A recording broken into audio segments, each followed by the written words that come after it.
Қайырлы күн баршаңызға, каналыма қош келдіңіздер. Бүгін өте дәмді әрі өте қатпарлы, кереметтей қаттамадан әзірлейміз. Қаттама нандарымыздың жасалу жолы өте оңай, әрі қаттама нандарымыздың қамырын дайындап морозильникке сақтасаңыздар, қалаған уақытта пісірсеңіздер де өте қатпарлы әрі дәмді болып шығады қаттама нандарымыз.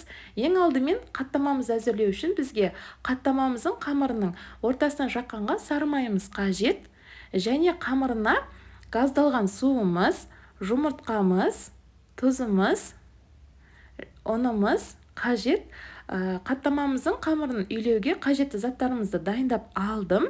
Енді ыдысымызды алып 1 литр газдалған суымызды құямыз. Мен таразымен өлшедім. Литрмен өлшесеңіздер де екеуі бірдей болып шығады.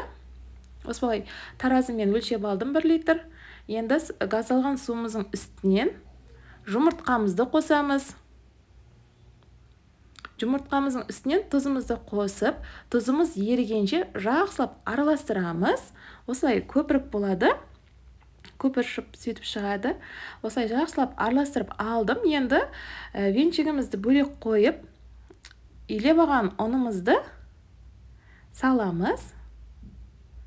Жақсылап араластырып, қамырымыз біркелкі болғанша илеп аламыз.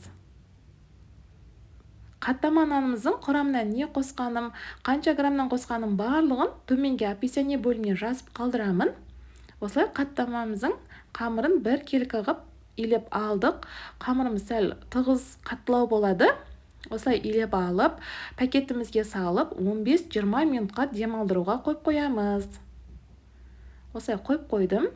20 минут өткесін қамырымызды алып, оны сеуе отыра пакетімізден қамырымызды шығарып, жақсылап қамырымыздың иінін қандырып, бөліктерге бөліп аламыз. 3 зуала осылай қамыр шығады. Қамырымызды жақсылап бір бөлігін алып, осылай иінін қандырып, дөңгелектеп дайындап аламыз қамырымызды жайғанға. Осылай қамырымызды бөліп алдық. Енді 2 бөлігін бөлек-бөлек пакетімізге салып, бөлек қойып қоямыз. Бір бөлік қамырымызды алып, оны сеуе отыра қамырымызды біркелкі қылып жайып аламыз. Қамырымызды баста жайған кезінде көптеу ұн пайдаланыңыздар. Ал қамырымызды жайып болып жатқан кезде жақындағанда ұн мүлдем сеппеңіздер. Осылай ұн сеуе отыра басында қамырымызды жайып аламыз. 2 шетін баса отыра жайсаңыздар, қамырларыңыз біркелкі әдемі болып шығады. Осылай қамырларымызды жайып аламыз. Менің YouTube каналыма тіркелмеген болсаңыздар, тіркеліп қойыңыздар. YouTube каналымда көптеген рецепттер бар. Осылай қамырымызды жайып алдық біркелкі қылып. Енді сары майымызды ертіп аламыз. Жайып алған қамырымыздың үстіне ертіп алған сары майымызды құйып, жақсылап барлық жеріне жағып шығамыз. Біркелкі қылып барлық жеріне осылай сары майымды барлық жеріне жағып алдым қамырымыздың. Осылай жағып алдық. Енді қамырымызды оқтауымызбен қайтадан жинаймыз. Осылай оқтауымызбен қамырымызды жинап, осылай жинап алдым. Енді пышағымызбен ортасынан кесеміз, видеодағыдай. Осылай кесіп, оқтауымызды алып тастаймыз. Тағы да қамырымыздың ортасынан кесіп шығамыз. Осылай ортасынан кесіп шықтым. Енді бір бөлік қамырымыздың тағы да ортасынан 2-ге бөліп, қамырымызды осылай видеода көргендеріңіздегідей жинап шығамыз. Сонда қаттамаларымыз өте осылай жасасаңыздар қатпарлы болып шығады. Енді жинаған қамырларымыз біреу үлкен, біреуі кішкентай болып тұр.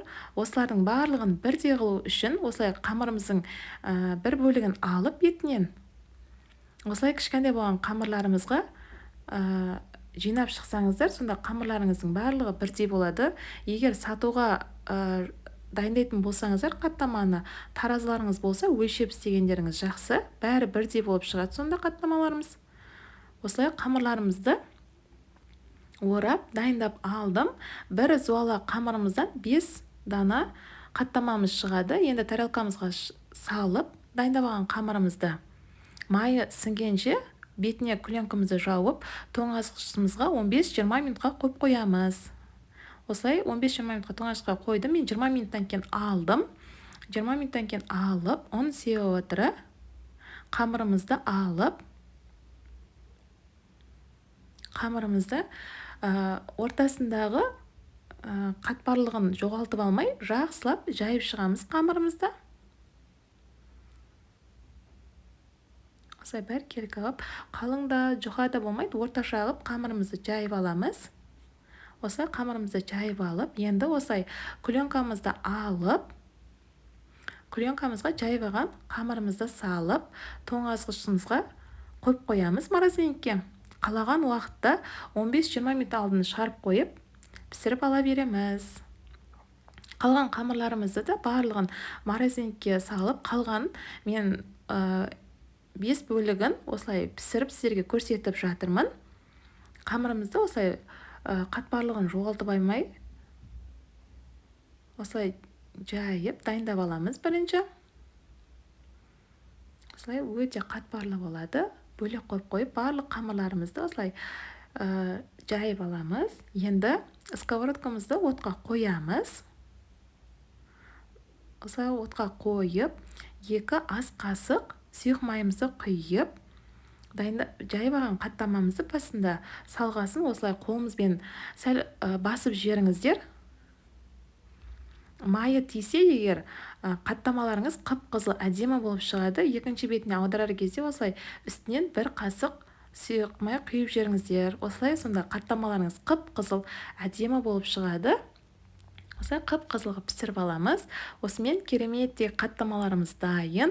Сіздер де жасап көріңіздер, өте оңай әрі дәмді болып шығады. Сіздермен бірге болған Таңжарқын. Егер сұрақтарыңыз болып жатса, комментарий бөліміне жазып қалдырыңыздар, міндетті түрде жауап беремін. Қаттамаларымызды кесіп көрсетіп жатырмын. Өте осылай қатпарлы әрі дәмді болып шығады. Қош сау болыңыздар.